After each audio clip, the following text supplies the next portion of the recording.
Hi everyone, welcome back to Anxious Faith. I'm Maddie, the writer on our team, and you may be wondering where the familiar voice of our podcast host James is. Well, this episode is going to be a little different.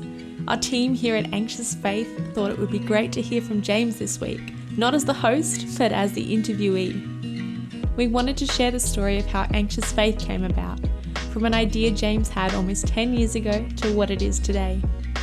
Interviewing James will be Stephen, another member of our team whose voice you may recognise from our last episode on gratitude.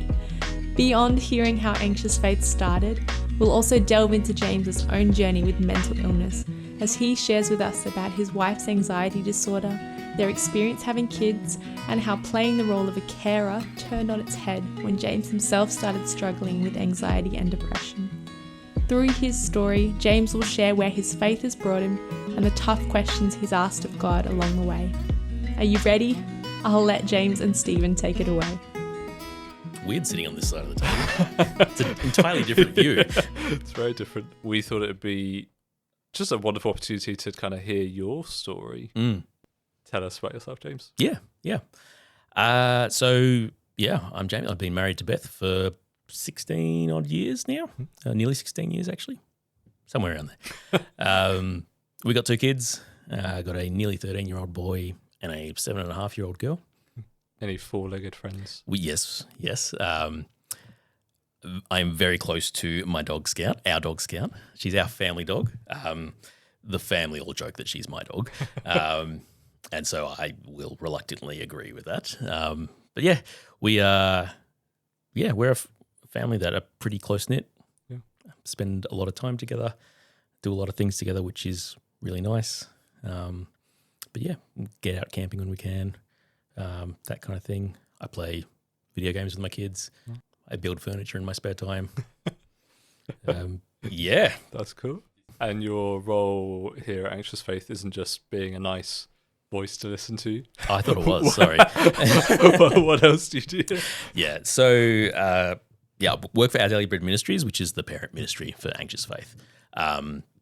And so kind of my role is to kind of set the direction for Anxious Faith, to do the interviews, to edit the podcasts, as well as just working out how can we as a ministry meet people in the digital spaces they are and have conversations with them there. As a team, we know that Anxious Faith is not just kind of a work thing for you. This isn't just what you do as your job. This is something that you have a kind of a very strong personal connection with. So we're excited to hear your story and hear how the Lord has been working in your life and how Anxious Faith has come about. So just to get us started, where did Anxious Faith come from? Yeah. Anxious Faith has been an idea that's been in my head for nearly 10 years now, I reckon. The reason that is because my wife has an anxiety disorder that she's had for most of her life, which I knew about when I met her. It's been part of our relationship dynamic since day one. But over the years, we've handled that both individually and together as a couple to varying degrees of success. And there's been plenty of times where it's been a real struggle and a real slog. And it led, especially for me, to a lot of times of kind of questioning God, going, why? Why do we have to go through this? Why doesn't it seem to get any better? It was starting here at Our Daily Bread Ministries. I'd been here for nearly 5-6 years. The place was made for us as the team in Australia to be creating a podcast for a project that was around mental health, and what came out of that was Anxious Faith, about this, talking with people about how their own journeys with mental health, their own journey of faith have interacted, how that's been sometimes not an easy journey, how that's been a journey that sometimes is fraught with doubt or struggle, sometimes even has elements of being hurt by the church because of their mental health. And yeah, so we created season 1, and the response we got was just amazing. It was far more than anything we were expecting. We were kind of hoping that we'd get, maybe a few hundred people, maybe 1,000 people might listen to it, kind of thing. That got blown out of the water by order of magnitude. And we then decided that, hey, this is clearly a conversation that needs to keep happening, which is what I'd been feeling for 10 years. But we're now in this place where we're able to continue to produce not just the podcast, but the articles, the blogs on our website. We've got a team now. There's 4 of us working on this. And the reason is because each time we release an episode, we get that feedback from someone going, thank you so much for talking about this. Thank you so much for having these conversations. It's made me realize I'm not the only one. And that's what I felt all the way back at the start. Like, if only there was someone else talking about this that I could know is what I'm feeling and what I'm going through normal. Like, is there something wrong with my faith? Is there something wrong with me as a person because I'm feeling these things? No, this is actually the natural experience of someone who's going through this, but no one was around sharing that. So yeah, that's where Anxious Faith has come from. So I, like you say, this is not just a job for me. This is in some ways me fulfilling the last 10 years of my creative, personal dreams and desires. And it's just an absolute huge privilege to be able to sit down across the table from people, hear their stories, share their stories, because I'm trying to understand and work my way through my faith and mental health journey and how the two of them play together, and how, when there's times where it feels like God is the furthest away from me, how do I keep sustaining and persevering in faith through that? There's times when daily life feels so incredibly difficult. How do I continue to push through that with a family, with a job, and with, a God who I'm told is a God who is good, but in those circumstances, I can't see the good. It's amazing that, well, firstly, you've got to a place where you are comfortable sharing your story. It's often hard to do that in the midst, but you're also not like over it. If I could use that very horrible phrase. Very much so. It's a horrible phrase. This is, as you said, this is giving voice to things that you're experiencing now. This is not you as a sage sharing, this is what I got through and I worked through and this is what I've learned. Actually, you're still working through this now? Is that fair to say? Very much so. I'll go back. I'll start at the start. Yeah. Because I think that will help us understand why, even after 16, 17 years, this is still something I'm wrestling with. I met my now wife, Beth. We met in 2006. She had been quite open with the fact that she has an anxiety disorder, and she's had it for most of her life. Like, she can pinpoint it back to as a 3 or 4 year old kind of thing. Wow. That's when it kind of started showing up. We're now in our mid to late 30s, and it's still a part of her life. So the 3 decades or more kind of thing, she's been dealing with this thing, and so she was quite open that, hey, this is who I am. This is part of what I deal with. And so I got to know her, and we got to know each other, and we started dating, and that was all fine. I kind of knew it, but I still kind of knew it as a concept. I'm like, okay, yeah, she says she has this anxiety disorder. I still didn't know what that meant, really. And as much as she had said that, okay, well, I get panic attacks, I can't go to certain things, the anxiety is too much for me. It wasn't until we got closer as a couple and our lives became more entwined that I actually began to see what the reality of that was. And that was, there was some days she couldn't get out of bed or couldn't go to work because the fear and the panic and the anxiety had gripped her so tightly that she couldn't do anything. She couldn't move. And so, I tried to do my best to support her and love her as best as I could as a boyfriend and then fiance. But there was, there's only so much I could do kind of thing. She was still living with her folks. We get married, move in together kind of thing, start that whole newly married life kind of thing. And then 2 years into our marriage, We went away on a holiday, got to the end of the holidays, and she turned to me in the car when we were driving home and was just going, I don't think I can go back to work. I'm like, yeah, me too. End of a holiday. Yeah. But then began to realize, hang on, this is not just I want holiday to go on forever. She was in a lot of distress about it and quickly began to realize that something big was going on for her and something quite significantly had changed with her anxiety. And this is so hard and so difficult for her that she needs to take a break from work. We then decided to have a kid. And so, at the very young age of 24, 23, we had our son, and that was amazing. Like it was something that was planned. It was something that was joyous and we looked forward to. But the pregnancy became a real difficult stretch for Beth. At this time, my work was at a place where it was incredibly supportive and open. I was able to be there for Beth as much as she needed. So it was one of these things of going, this is a difficult situation, but we've both grown up as people of faith. We've both grown up as Christians. And for us, that was just God's provision of going, hey, you're going through these difficult circumstances. Beth really struggled with what we now know would have been postnatal depression. And then my manager changed and the nature of my work changed as well.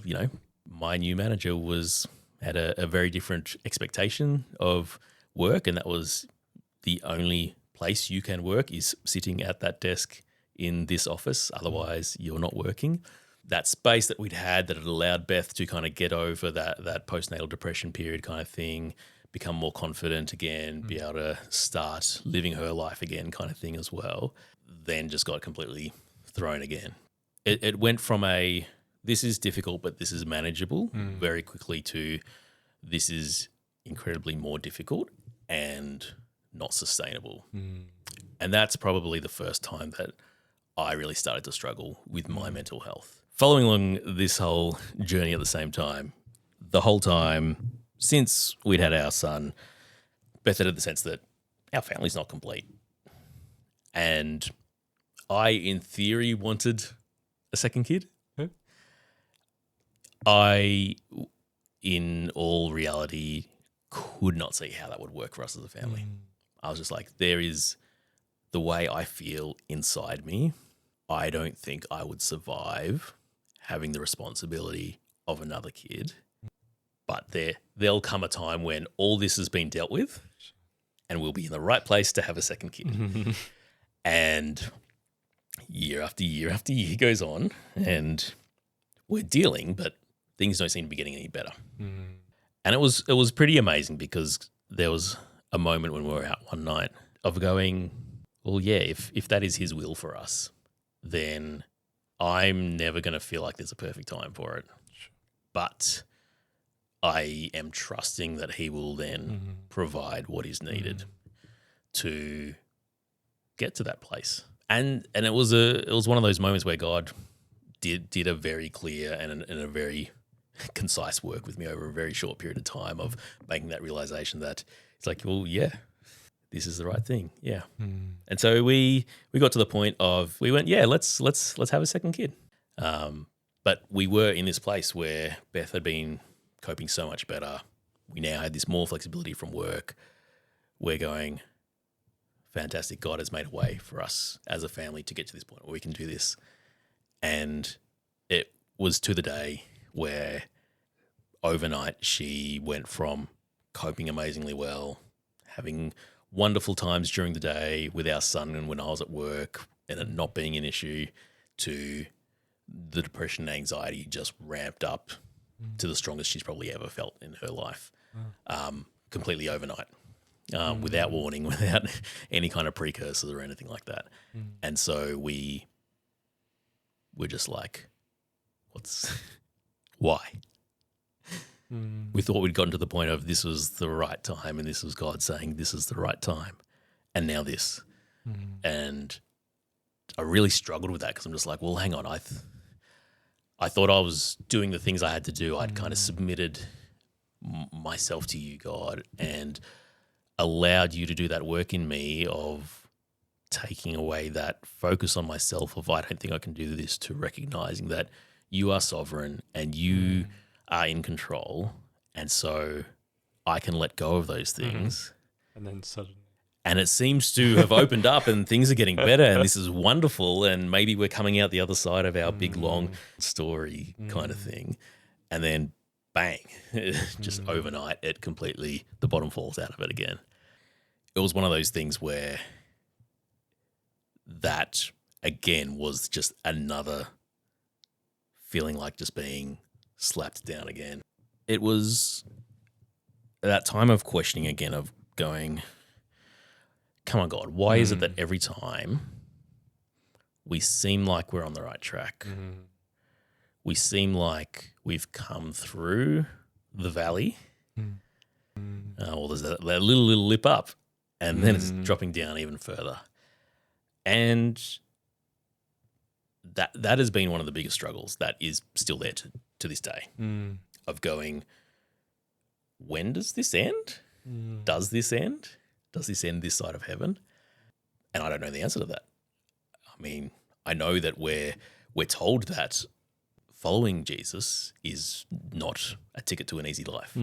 It's not a, cool, choose to follow me and you are sweet and I'm going to take away all your worldly stresses and issues and everything like that. And if you're told that is what Jesus is like, maybe ask a question. Yeah, exactly.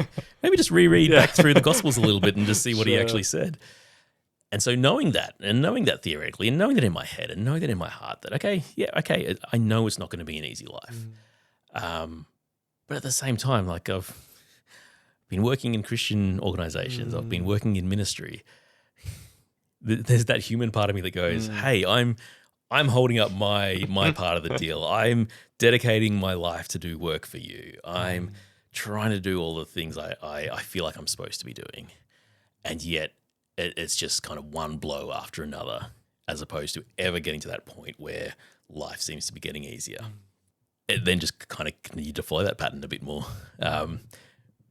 We were able to, thankfully, Beth was able to pull herself back out of that depression reasonably well with the support of the psychiatrist and the psychologist. I got back to work. Our son's about to start school next year. That'll make stuff a whole lot easier. And it's 4 weeks out from Christmas and I got made redundant from my work and just told, unfortunately, we're going to be outsourcing your role. We need to make some budget cuts. Yeah, I was told that, don't need to work anymore, but we'll pay you through to the end of the year. And then that's it. And we're just like, no, not again. And all those scrambling thoughts are going, well, hang on now. Now not only am I the sole provider for our family and we've got our second kid now, a 3-month-old and all that kind of stuff. And now I don't even have a job. We're not in a position where we own our house. So it's just like, oh, and rent and groceries and all those kind of things. That kind of little phase of our life is a really incredible story of God's provision for us. God provided a job at a new place, doing the work that I have spent my career doing to this point kind of thing, was perfectly suited to that role. Financially ticked the boxes we needed to tick and was able to be open from day one and say, this is my family situation. I want to join your ministry. It's this ministry. But this is the reality of my situation. And they said, come on board. We'd love to have you. So this is kind of ongoing. This is our story. It just keeps one little bit and then it hits again and one little bit and it hits again. Through all of this, we got through that side going, fantastic, new job, close to home. And I fell apart. And I thought this is supposed to be the answer. This is finally we're in a much better place now all of a sudden. I'm not spending an hour and a half, 2 hours in the car each day on top of my work. It's 5 minutes to the office and 5 minutes home again. School's 5 minutes away and all this kind of stuff. And I ended up getting to the point of just going, I actually need to go and see my GP and say the words, I'm not coping, I need to see a psychologist. And get some help.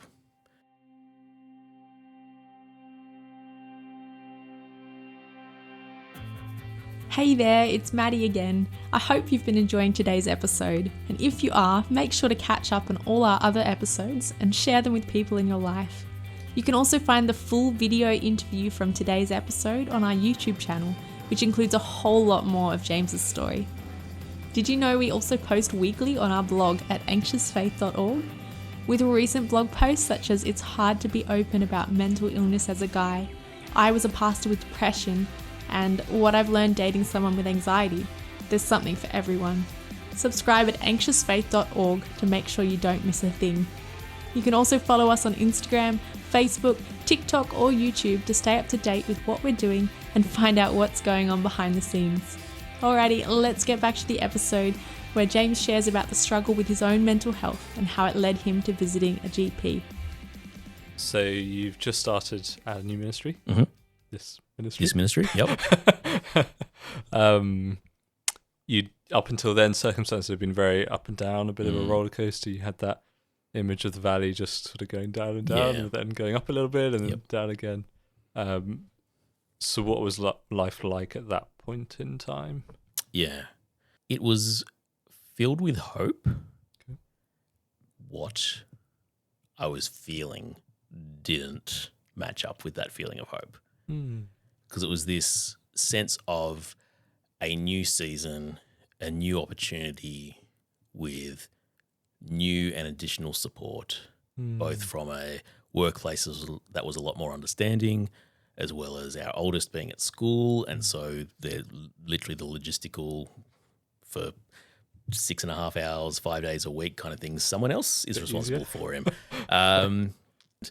Beth's doing better as well. And she's feeling okay about me going back to work. And we're like, okay, this is actually great. This is the best place we've been in. It's also looking up. Exactly.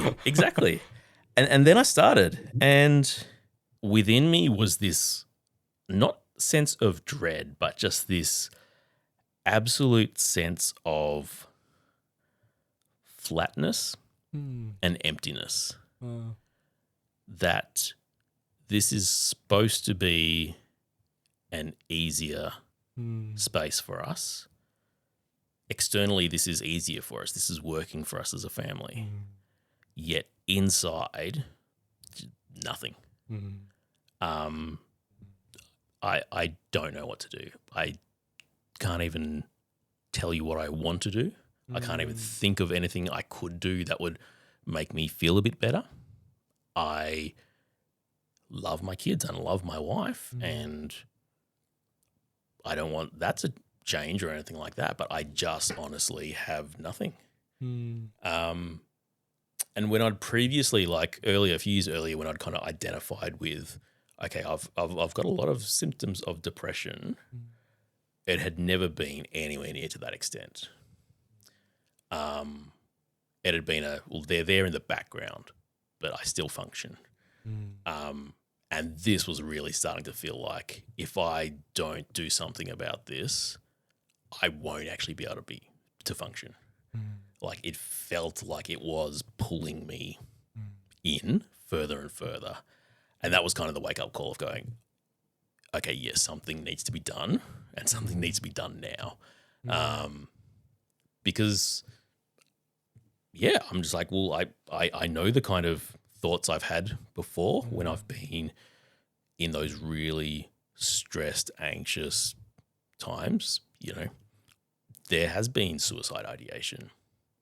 There has been those thoughts about not that I wanted to hurt myself, but it seemed like that was the only way the hurt and stress and everything would stop. But at the same time, didn't want to leave my family without me, which is why it never went anywhere beyond that kind of mental kind of exercise. But still dealing with those thoughts is just, yeah. Suddenly grab yourself and think, Yeah. wait, what am I thinking? Yeah, exactly. And so it was actually then, it's a thing of big life changes. There's a thing called adjustment disorder, which apparently I had. And was through that time with the psychologist that we're able to go, well, hang on, yeah, I don't actually think you are depressed. I don't actually think you are like clinically depressed. You need to be on medication or in counseling or psychology long term to deal with this.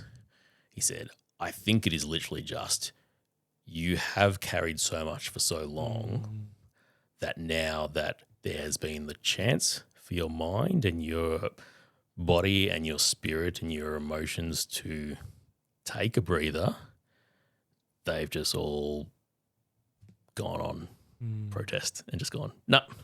Like they had just been run to the absolute limit of their endurance, that it wasn't just, okay, we can now calm down and rest. It was just a complete shutdown.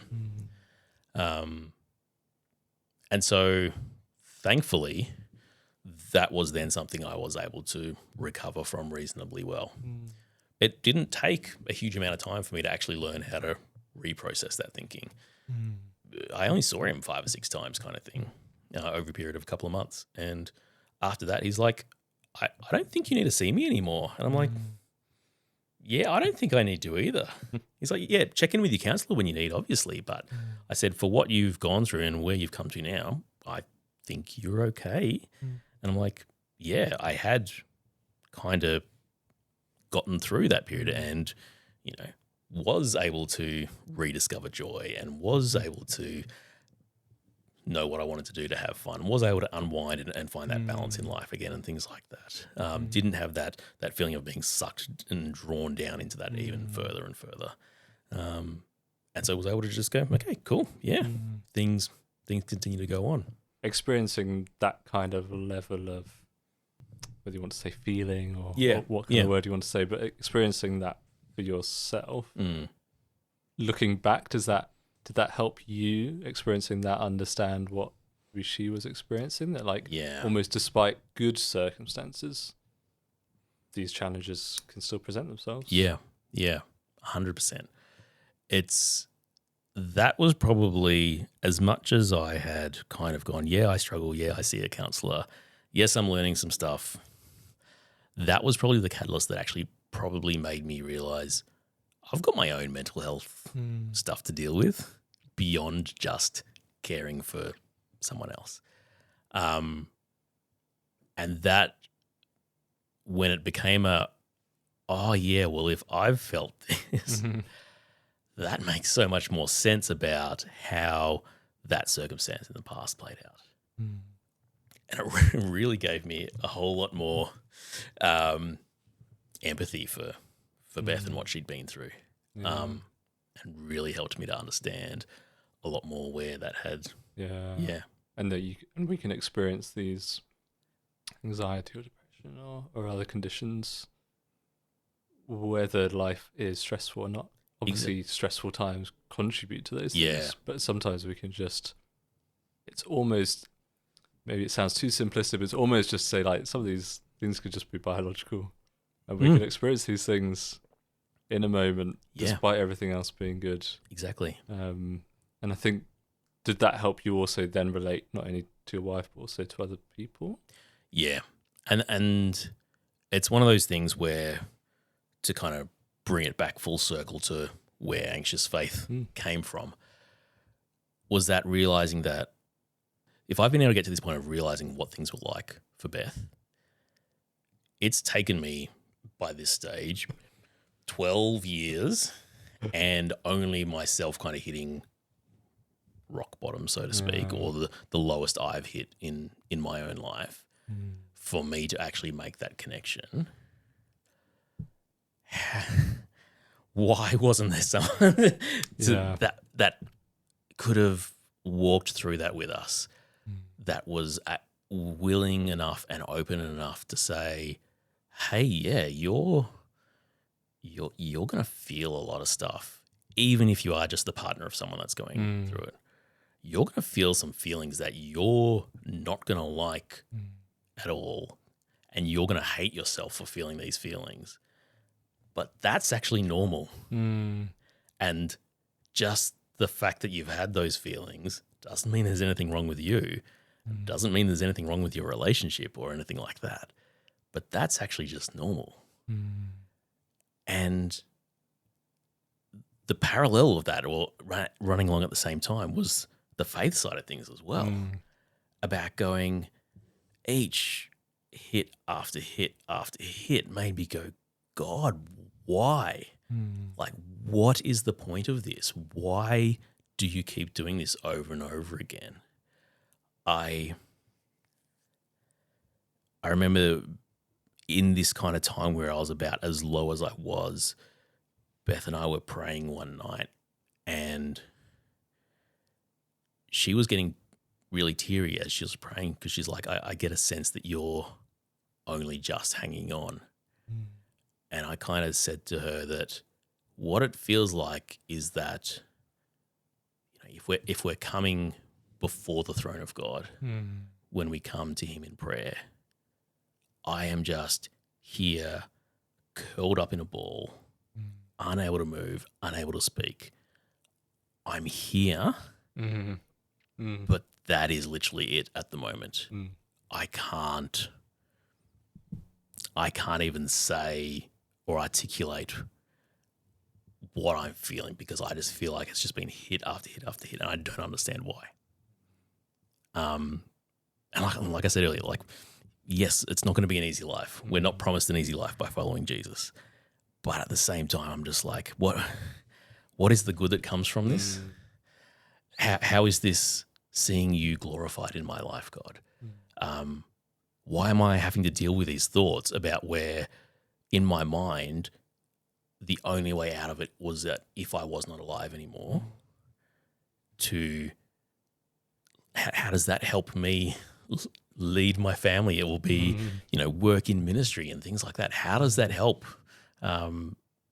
me know you more? And this is where what you said about I'm not out the other side coming back and saying this is what you do, is because that's what I still wrestle with on almost a day-to-day basis. God is there. I know he is good. I know that my inheritance is in heaven. But at the moment, it doesn't look easy. Yeah. And without going into the years since then, I don't know whether this is just what life will look like for the rest of my life, of, you know, one challenge after another. I enviously look at friends that seem to have their lives all together. And sure, some of them probably are dealing with stuff under the surface, but also there's some that I'm close enough with them going, no, you've actually got a pretty easy life. And why? How is that fair? Like, why do I have to keep getting hit after hit after hit and struggle through it and just get through it? And then another one comes and things like that. And I don't know what the answer is. And that's why I made the podcast, because part of me was just like, I need to somehow know that I'm not the only one going through that, so that I can know that this is not something wrong with my faith or something wrong with me. And that was the biggest thing that came out of season 1 of this podcast, is not knowing what the direction was going to be or what we were going to cover. I interviewed all those people first for, you know, between 2 and 5 hours each person kind of thing. I had an idea of stuff I wanted to talk about, but I'm like, I don't want to set the agenda of what these episodes were about.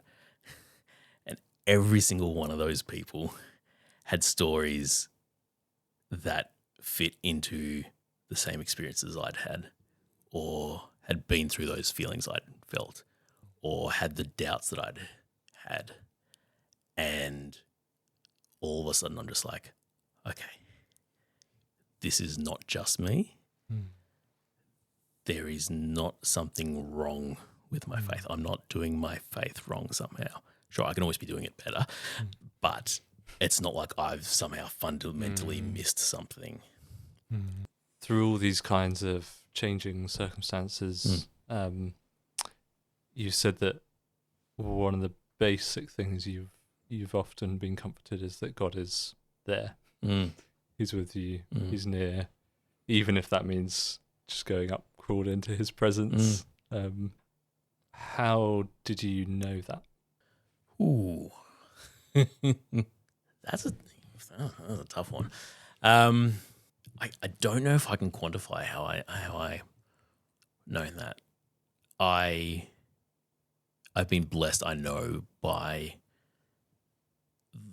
my upbringing with my parents, the way they instilled faith in me from a young age, but also gave me the space to not just blindly have to go along with what they said, but ask some questions. And then especially in high school, a youth pastor who took me under his wing to some degree and gave me that space as well, and taught me to look and evaluate at what I'm being taught, how that stacks up against the word, how to keep asking questions and encouraging me to keep asking questions, because that is how we learn. Not being told, oh no, you can't ask that. Because I think that would have led for me to a faith of going, well, if it's on such shaky ground that we can't ask that question, is it actually real? But through my own experience of going through, and this is probably how I know, is through everything I've been through, being able to look back and see his hand through all of that, to see how when I felt he wasn't there, he was, and I can now see how he was providing for us in ways that in the midst of that, there was no way I'd ever be able to see or claim that that is God caring for me or providing for our family or anything like that. To be able to know that through all of that, I've been able to be angry at him. And I spent a lot of years angry at him. And there's still times I get angry at him. Less so now, which is encouraging to personally have recognised. And to be able to cry out to him and go, what are you doing? And to have had that foundation to know that I'm not the first person to do that. There's a ton of people in that book who asked those exact same questions and cried out with as much passion and wanted to curl up and die because they were sick of it, but had the freedom to be able to express that to God and still retain a belief in him and a faith in him. And so having that space to know that I can doubt. Like, because I doubt doesn't mean that it's not real or that my faith isn't strong enough. Because I ask questions and try and figure out how all this plays together or why this is going on, doesn't mean that it's not real or my faith isn't strong enough. It's living in this space of me as a human trying to reconcile my own suffering, for want of a better word, with the knowledge of God is good and God wants good for us, but we're stuck in this world that is broken and things like that. And so I think it's only through that freedom that was given to me and gave me that foundation to know that I can question, I can doubt, I can cry out and get angry and everything like that. Because also my God's big enough to take all of that. Yeah. He's not going to push me away if I all of a sudden start getting angry of my circumstances because he's promised that he won't. And so I can ride the ups and the downs because I know that even in those ups and the downs and when I'm pushing him away, I still know that he is there, even if I'm doing my best to push him away. And so what that means is that when I am in that place of just being able to just crawl into his presence, I know that his presence, or, I am just able to crawl before his throne. That is always there. That is always available to me. Amazing. Yeah, it's like that image of a child who's sort of kicking and screaming at their parent, but their parent is big enough to embrace them and cuddle them and take the hits. Yeah, exactly. Take the frustration.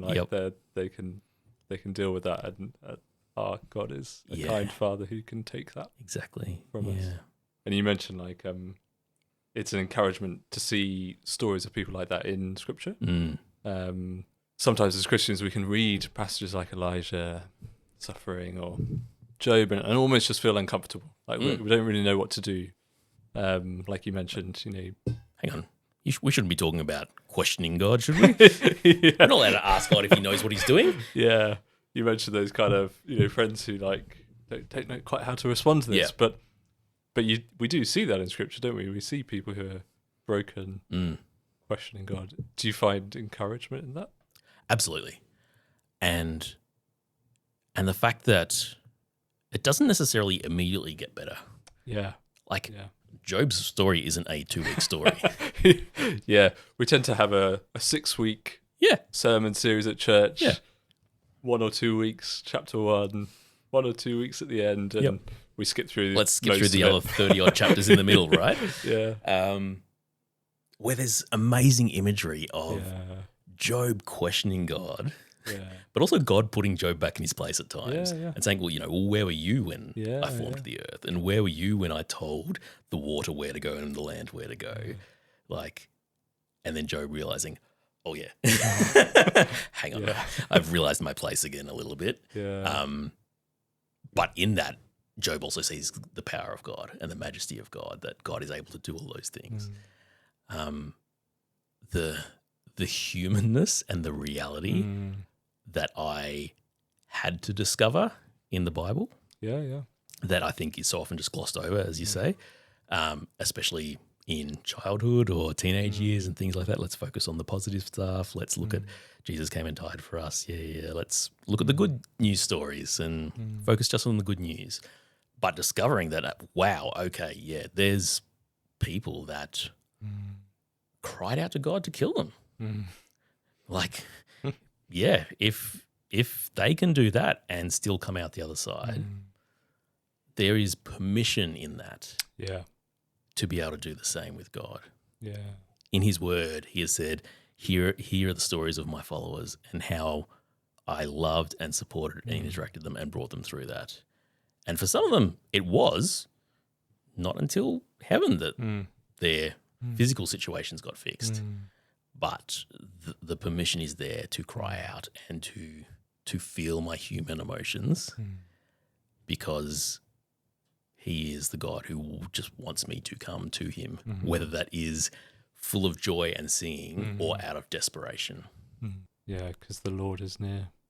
Yeah. And Matthew 28, Great Commission, we always hear it quoted in church, but I think we sometimes miss that promise that I am with you to the end of the age. Yeah. He is with us. Yeah. As much as it's felt like God isn't there in the midst of those circumstances, God has actually been there. God has never left me. God hasn't forsaken me. He has actually been right there with me, even if it hasn't felt like he's been there with me. And so that's where continue to push on, even if the day-to-day doesn't get any easier, even if there's not the grand life is now happy and easy, there is still that hope and that reason to persevere. James has shared how God has never abandoned him, no matter what struggle he's faced or what struggle he and his wife have faced together. His story reminds us of the wonderful truth that God is always with us, whether we always realise that or not. But James's story also teaches us something else. God is big enough to take our questions about suffering and mental illness. And in fact, God isn't only big enough to take our punches, he's kind enough to invite them too.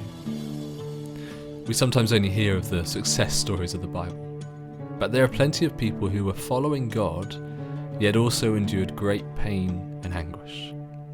This shows us that there is a place, indeed an invitation, to take our questions and struggles with mental health to God. And James's story is an example of that. And his story has led to the story of this podcast and community that we call Anxious Faith. If this episode has raised anything difficult for you or someone close to you, we'd really encourage you to reach out to someone to talk to, perhaps your pastor or a GP. If you don't know who to reach out to, there's a list of organisations who can help on our website under the help page. Anxious Faith is a production of Our Daily Bread Ministries. Their mission and heart is to see believers engaging with their Bibles and growing in their knowledge of the Word of God to further their faith in Him. If you don't know where to start but want to spend more time in the Bible, the Our Daily Bread devotional is a good place to start. If you want to learn more, visit odb.org. You can also check out our other episodes or the full-length video, and I mean full-length video of this podcast, on our YouTube channel or the website at anxiousfaith.org. If this has helped you or might help someone you know, please do share it with them. And if you have any thoughts or feedback, we'd love to hear from you via the contact page on our site. Thank you for listening. We'll see you next episode.